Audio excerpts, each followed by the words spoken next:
अमित एक मध्यम वर्गीय परिवार का लड़का था। वह बचपन से ही बड़ा आज्ञाकारी और मेहनती छात्र था, लेकिन जब से उसने कॉलेज में दाखिला लिया था उसका व्यवहार बदलने लगा था। अब ना तो वो पहले की तरह मेहनत करता था, ना ही अपने माँ बाप की सुनता था। यहाँ तक कि वो घर से झूठ बोलकर पैसे भी लेने लगा था। उसका बदलता हुआ आचरण सभी के लिए चिंता का विषय था। जब इसकी वजह जानने की कोशिश की गई तो पता चला कि अमित बुरी संगत में पड़ गया है। कॉलेज में उसके कुछ ऐसे मित्र बन गए हैं जो फिजूली खर्ची करने, सिनेमा देखने और धूम्रपान करने के आदी है। जब ये बात परिवार के सभी सदस्यों को पता चली तब सभी ने अमित को ऐसी दोस्ती छोड़ पढ़ाई लिखाई पर ध्यान देने को कहा, लेकिन अमित पर इस बात का कोई असर नहीं होता। अमित का बस एक ही जवाब रहता, मुझे अच्छे बुरे की समझ है, मैं भले ही ऐसे लड़कों के साथ रहता हूँ पर मुझ पर उनका कोई असर नहीं होता। दिन ऐसे ही बीतते गए और धीरे धीरे परीक्षा के दिन पास आते गए। अमित ने परीक्षा से ठीक पहले कुछ मेहनत की पर वो पर्याप्त नहीं थी। परिणाम स्वरूप वो एक विषय में फेल हो गया। हमेशा अच्छे नंबरों से पास होने वाले अमित के लिए ये किसी जोरदार झटके से कम नहीं था। वो बिल्कुल टूट सा गया। अब ना तो वो घर से बाहर निकलता, ना ही किसी से बात करता, बस दिन रात अपने कमरे में पड़े सोचता रहता। उसकी यह स्थिति देख परिवार जन और भी चिंता में पड़ गए। सभी ने उसे पिछला रिजल्ट भूल आगे से अच्छी मेहनत करने की सलाह दी, पर अमित को तो मानो सांप सूंघ चुका था। फेल होने के दुख से वो उबर नहीं पा रहा था। जब ये बात अमित के पिछले स्कूल के प्रिंसिपल को पता चली तो उन्हें यकीन नहीं हुआ। अमित उनके प्रिय छात्रों में से एक था और उसकी यह स्थिति जान उन्हें बहुत दुख हुआ। उन्होंने निश्चय किया कि वो अमित को इस स्थिति से ज़रूर बाहर निकालेंगे।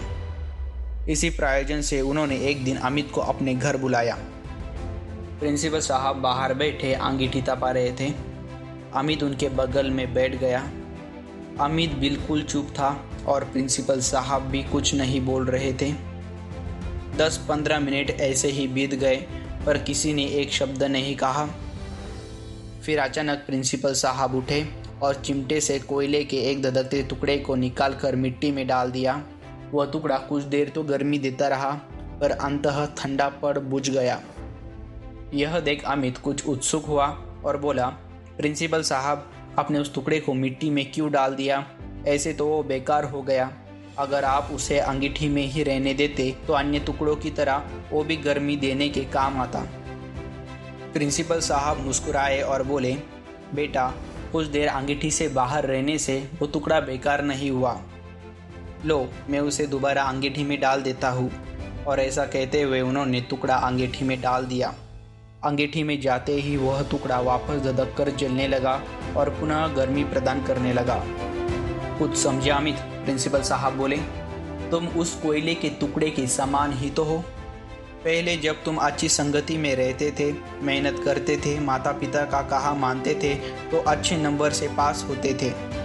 पर जैसे वो टुकड़ा कुछ देर के लिए मिट्टी में चला गया और बुझ गया, उसी तरह तुम भी अपनों से दूर हो गए और गलत संगति में पड़ गए और परिणाम स्वरूप तुम फेल हो गए।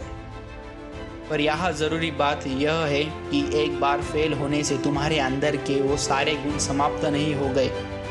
जैसे कोयले का वो टुकड़ा कुछ देर मिट्टी में पड़े होने के बावजूद बेकार नहीं हुआ और अंगीठी में वापस डालने पर धधक कर जल उठा, ठीक उसी तरह तुम भी वापस अच्छी संगति में जाकर मेहनत कर कर एक जिम्मेदार छात्र बन सकते हो। अमित समझ चुका था कि उसे क्या करना है। वो चुपचाप उठा, प्रिंसिपल साहब के चरण स्पर्श किए और निकल पड़ा अपना भविष्य बनाने।